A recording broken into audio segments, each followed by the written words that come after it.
Lo dijo él. A primera hora. 7 de la mañana con 45 minutos, como lo habíamos anunciado previamente, ya se encuentra con nosotros aquí en la cabina de radio David Vera. Él es exdirector del INEC. Muy buenos días, muchísimas gracias por estar con nosotros aquí en la primera hora, David. Muy buenos días, Andrea, muchísimas gracias por el espacio.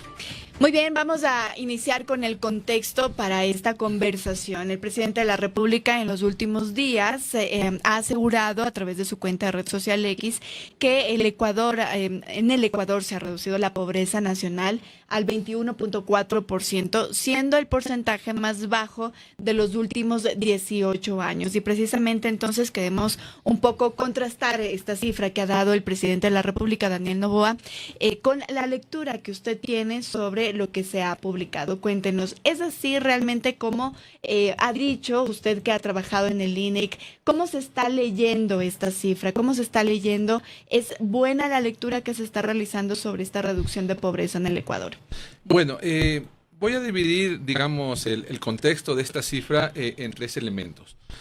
Probablemente dos de forma y uno de fondo. Primero, y creo que es un tema importante, en el Ecuador existe un calendario estadístico que lo que busca es que las cifras no tengan un manejo político conveniente de acuerdo a ciertas fechas. Y normalmente las estadísticas de pobreza, como son un dato anual, se entregan al final del mes de enero y ahora con una velocidad bastante sorprendente se las entrega la primera semana laborable, el tercer, cuarto día laborable del mes. Pero digamos, eso no es curioso porque, como usted dice, hay un calendario estadístico. Así debería haber ocurrido. No debería haber ocurrido así. Okay. Normalmente la cifra anual se entrega casi que al final del mes. Okay. Entonces, lo primero que llama la atención es que sin respetar el calendario estadístico se entrega una cifra anual a inicios del mes. Okay, de acuerdo. Y respetando el calendario estadístico y de alguna forma, pues, rompiendo este principio de que de alguna forma la fecha no esté atada a menciones políticas. Segundo tema que es importante, la vocería. La vocería normalmente, lo que uno espera de datos del INEC al ser datos de estadísticas nacionales, es que la vocería sea el mismo instituto de estadísticas o que se publiquen. Uno no espera que la vocería de estos datos sea del presidente de la República, que es la autoridad máxima del Ecuador, y evidentemente una figura política. Entonces, evidentemente, esto genera un poco de inquietud sobre la cifra. Y ahora sí vamos a lo de fondo, ¿ok? Lo de fondo. Cuando usted ve la publicación del INEC, usted ve que sí, efectivamente, la cifra publicada por el INEC es de 21,4%. Sin embargo, los márgenes de error de esa cifra son considerablemente grandes. Y aquí hay un problema, digamos, de fondo en las cifras de pobreza, en general, todas las cifras que salen de la encuesta de empleo. Y es el hecho de que en el año 2020-21, a partir de la pandemia, se rompe la comparabilidad de la serie y se hacen ciertos cambios que aumentan los márgenes de error. Pues he traído aquí, digamos, una gráfica de cómo evoluciona la pobreza en el Ecuador y pues la línea azul es la pobreza y estos son los intervalos de confianza, es decir, el margen de error de la muestra, de cuánto a cuánto puede variar. Nótese usted cómo acá es pequeñito y a partir de 20 se hace muchísimo más grande. Entonces, si usted ve la cifra de pobreza publicada por el presidente, 21,4, tiene un margen de error de casi 9 puntos, es decir, podría ser 17, pero también podría ser 25. ¿Ok? Y si usted de alguna forma contempla este margen de error, evidentemente todas estas cifras que están en esta banda, alrededor de esto, son iguales, porque tenemos un margen de error. Entonces, evidentemente, esto es un tema que se dio a partir de la pandemia en el cual se cambiaron los datos. Y el segundo elemento... perdón, sí, quiero ir a detenerme un poquito en todo esto que usted nos acaba de decir, porque a veces pareciera ser que es muy técnico como lo hablamos, ¿verdad? Son términos que seguramente usted los conoce muchísimo, pero quisiera un poco aterrizar todo esto que nos ha dicho, ¿verdad? Entonces, expliquemos primero, y nosotros ya lo conocemos, pero expliquémoslo para tenerlo mucho más claro, qué es el margen de error, para que la ciudadanía entienda por qué entonces tal vez esta cifra no es tan decidora, si así se quiere, ¿no? Así es. Bueno, cuando nosotros hacemos una encuesta, toda encuesta tiene un margen de error. ¿Por qué? Porque le he hecho la pregunta a un determinado porcentaje de la población y no a toda la población. Se le ha hecho una muestra muy pequeña. Entonces, esto genera un margen de error. Este margen de error, a partir de los cambios que de alguna forma también fueron inconsultos por el INE en el año 2020-2021, hicieron que el margen de error de los datos de pobreza aumenten considerablemente, de ser pequeñitos a ser muy grandes. Entonces, ¿qué es lo que ¿Cuánto era el margen de error? El margen de error, bueno, pues aquí usted tenía que no variaban en más menos 2 puntos porcentuales la pobreza. Ahora la pobreza puede estar entre 25 y 17. Para entenderlo un poco más, cuando usted dice, por ejemplo, a partir de una encuesta, salió que la gente que piensa en mi marca es el 10%. Pero si digo que eso tiene un margen de error del 2%, quiere decir que ese 10 podría ser 12, pero también podría ser 8. ¿Ok? Y pues cuando uno, digamos, de alguna forma va abriendo estos datos, tiene casos, por ejemplo, de la pobreza rural, en el cual el margen de error es muchísimo más grande. En la pobreza rural usted tiene datos del 37%, pero que pueden ser hasta 28 o pueden ser hasta 47, un margen de error de 20 puntos. Wow. Imagínese que usted estuviera manejando un avión y tiene que llegar a la pista a 100 kilómetros por hora.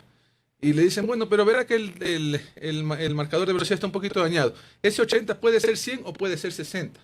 Lo que va a generar es un accidente. Entonces, de alguna forma, digamos que no se ha contemplado en la apreciación que ha hecho el presidente este margen de error, que evidentemente cada vez más grande, y se va haciendo más grande por un detalle que también es súper importante, y creo que esto es algo que el INE debe pronunciarse. ¿Sabe de cuánto data el marco de la muestra de esta encuesta? Del año 2009. ¿Por qué? Cuando usted hace encuestas, usted tiene que tener un marco de referencia que normalmente son los censos. Recuerde que tuvimos un censo en el año 2010, tuvimos un censo en el año 2022, que de alguna forma tuvo sus observaciones, pero el INE aún no ha actualizado esto al marco del censo 2022. Lo sigue siendo con el marco del censo 2010 y evidentemente con su actualización cartográfica que fue hecha un año antes, en el 2009. Entonces, esta encuesta sigue tomando como referencia, como marco de muestra, el Ecuador del 2009. Es decir, ya tiene 16 años, va para 17 años de desactualización, y ya ha pasado un tiempo prudente entre el censo del 2022 y el 2026 para que el INE ya tenga de alguna forma la actualización del marco muestral con el nuevo censo. Entonces, si usted agrega este margen de error a que estamos viendo una encuesta con un marco muestral muy desactualizado, y esto lleva a lo que se llama agotamiento de la muestra, que cada vez los indicadores son más bajos porque se van estacionando, pero no por la dinámica de lo que están midiendo, que es la pobreza, sino que porque estoy haciendo referencia a un país antiguo. Que ya no existe. Que ya no existe. Ok, muy bien. Ahora, usted se refería a la comparabilidad de la serie. ¿Tiene que ver, digamos, con esto? Es decir, ¿a quién se le pregunta sobre qué marco estamos nosotros mirando esta nueva encuesta, etcétera? ¿A qué se refiere usted cuando dice comparabilidad de la serie se ha cambiado? Bueno, la encuesta desde el año 2007 hasta el año 2019 era hecha de forma trimestral. Primera cosa. Entonces, cada trimestre, marzo, junio, septiembre y diciembre, yo hacía una medición. El INE cambia en el 2022 y hace recálculos hacia el 2020-21 para hacer una encuesta trimestral. Es decir, no hago una sola encuesta en el trimestre, sino que las hago en 3 meses y divido la muestra en 3 meses. Es decir, en vez de hacer, me invento 30.000 encuestas en diciembre, hago 10.000 octubre, 10.000 noviembre y 10.000 diciembre. Ese simple hecho ya complica la comparabilidad, porque no es lo mismo ver un dato de diciembre que ver un dato promediado de octubre, noviembre y diciembre. ¿Okay? Y ese cambio se da del año 2022 en adelante, y es donde se hacen estas grandes aperturas en el marco de muestra. Hacen el marco muestral más pequeño, lo dividen entre meses y eso afecta la comparabilidad de todos estos datos de aquí. Si usted quiere verlo del 2022 para allá son más o menos comparables, del 2019 para acá son más o menos comparables, pero comparar toda la serie para decir tenemos el mínimo de pobreza no es algo, digamos, desde el punto de vista lícito, desde el punto de vista estadístico. Y adicionalmente, pues, tiene este tema de que ya no es un dato fijo de un mes, sino que es un dato promediado de 3 meses. Entonces, y aparte tiene usted el hecho de que, pues, en el 2007, del 2010 en adelante, usted tiene ya una actualización con el marco del censo del 2010. Entonces, conforme usted se aleja del censo anterior, del año 2010, cada vez esos datos tienen más error porque cada vez representan un país que no se ha actualizado. Y sí sería interesante que el INE cuente si ya ha actualizado el marco de muestra. Entiendo yo que hizo una actualización solo del listado de viviendas y solo en el área urbana, que es lo que menciona la nota técnica. Sin embargo, el marco de muestreo de la encuesta de empleo, y ojo, esto no solo afecta a la pobreza, afecta a la medición de empleo, de subempleo, de todo lo demás, está completamente desactualizada. Ok, ahora hay un informe, una publicación que salió, que sacó Lupa Media, que es este medio de verificación, ¿verdad? En donde hacía un explicativo de por qué no se puede solo ver este índice de pobreza como un dato aislado, sino que tiene que verse como un dato complementario incluso con otros índices, ¿verdad? Y ellos mencionaban el otro empleo no pleno. ¿Por qué hacerlo así? Es decir, ¿por qué no se puede leer solo este porcentaje solo, sino que tiene que complementarse con otros? Bueno, y ese, digamos, un tema muy, muy interesante, porque eso es lo que ha llamado la atención de esta cifra. Cuando uno dice tenemos la pobreza más baja de los últimos tiempos, uno ve en el esquema social y ve que no es así. Desde el punto de vista macroeconómico, para tener una reducción de pobreza tan importante, yo debería haber tenido por lo menos unos 5, 6, 7 aumentos de puntos en el PIB que no se han dado. Lo que hemos tenido es un rebote desde el tema de los apagones. Tuvimos un máximo de todos los indicadores negativos hacia diciembre de 2024, donde tenemos apagones. Después hubo un rebote que se está viendo en diciembre de 2025. Entonces, ¿por qué, a pesar de que el indicador es bajo, no se compadece con otros indicadores como el tema de subempleo, de otro empleo no pleno? Y bueno, otro empleo no pleno tiene sus bemoles, porque ahí está dividido entre el subempleo y otro empleo no pleno, que en realidad los dos son una medición de subempleo, que tampoco se ve un despegue con respecto a cifras anteriores, y lo que se ve es un rebote del año 2024. Es decir, los otros indicadores dan fe y dan muestra de que lo que tenemos es un rebote del 2024, y de repente tenemos el indicador de pobreza que dice que es la pobreza más baja de los últimos tiempos. Entonces, algo no cuadra. Aparte, tenemos crecimientos económicos modestos, lo cual no es, digamos, compatible con una reducción tan drástica de pobreza. Entonces, las explicaciones que se pueden dar ahí, evidentemente el dato que ha hecho el INEC es el correcto y el publicado, pero con todos estos bemoles, con un margen de error extremadamente grande y con un marco muestral que ya tiene 16 años de desactualización. Yo creo que el INEC ya después de 3 años, si no tiene los datos, al menos ya debería empezar a pensarlos, y que nos diga cuál es la realidad en cifras del empleo y la pobreza. Ok, perfecto. Entonces, para hacer un resumen, básicamente, la cifra del 21.4% es real, pero no se puede leer de manera aislada, y hay varios peros a esa cifra. Exactamente, es una cifra real, pero que se está midiendo en un contexto en el cual no nos garantiza que esté de alguna forma reflejando la realidad de la pobreza y del empleo en el Ecuador. ¿Cómo debería entonces ser la publicación del INEC para que nosotros podamos entender con mayor certeza este dato del 21.4%? Es decir, ¿habría que tener una comparación con los otros índices, por ejemplo, del otro empleo no pleno, etcétera? Bueno, en realidad el INEC, cuando hace la publicación, la hace de forma correcta, en el sentido de que menciona que ese 21,4 no tiene diferencia estadísticamente significativa con el año anterior. Pero claro, el problema es que cuando una autoridad política lo publicita de una forma diferente, pues ahí es donde se genera el conflicto. De alguna forma, yo creo que el INEC debe empezar a trabajar en la actualización del marco de muestra para reflejar la realidad, al menos el censo del 2022, con las observaciones que ha tenido, pero al menos con una referencia más reciente. Y de alguna forma, sí, los analistas empezar a hacer contexto, no solo con la cifra de pobreza, sino con las otras cifras, que aunque también salen de esta misma fuente. Y ojo, que ese es un problema. Si nosotros comparamos con otro empleo no pleno y subempleo, a la final las dos también salen de la encuesta de empleo, que tiene este marco muestral desactualizado. Pero cuando uno ve con relación a las cifras macroeconómicas, uno pensaría que no es plausible desde el punto de vista estadístico y económico pensar que estamos en mínimos de pobreza en este momento. Ok, de acuerdo. Ahora, ¿por qué es importante que tengamos? Porque claro, la ciudadanía tal vez dice, bueno, es una cifra, no hace clic conmigo, etcétera. Pero ¿por qué es importante que tengamos estas cifras actualizadas, que tengamos esta cifra real, que como usted dice, podría reflejar cómo estamos ahora mismo en el Ecuador? Bueno, le hacía el ejemplo hace un momento del avión, y de alguna forma la estadística es eso. Cuando yo estoy piloteando un avión o comandando un país o dirigiendo un país, las estadísticas oficiales son de alguna forma el tacómetro que me va diciendo si voy bien o mal, en donde tengo que ejercer más política pública, donde tengo que mejorar. Si yo no confío en el tacómetro, y si yo digo, bueno, la velocidad es 80, pero podría ser 60 o podría ser 100, evidentemente la política pública que se está diseñando no va a tener el enfoque apropiado, no vamos a saber de alguna forma clara a dónde vamos a ir. Para los analistas económicos, para los inversionistas, si yo tengo un halo de duda sobre la situación del país que se me está dando en cifras, pues evidentemente voy a desconfiar más también de la inversión.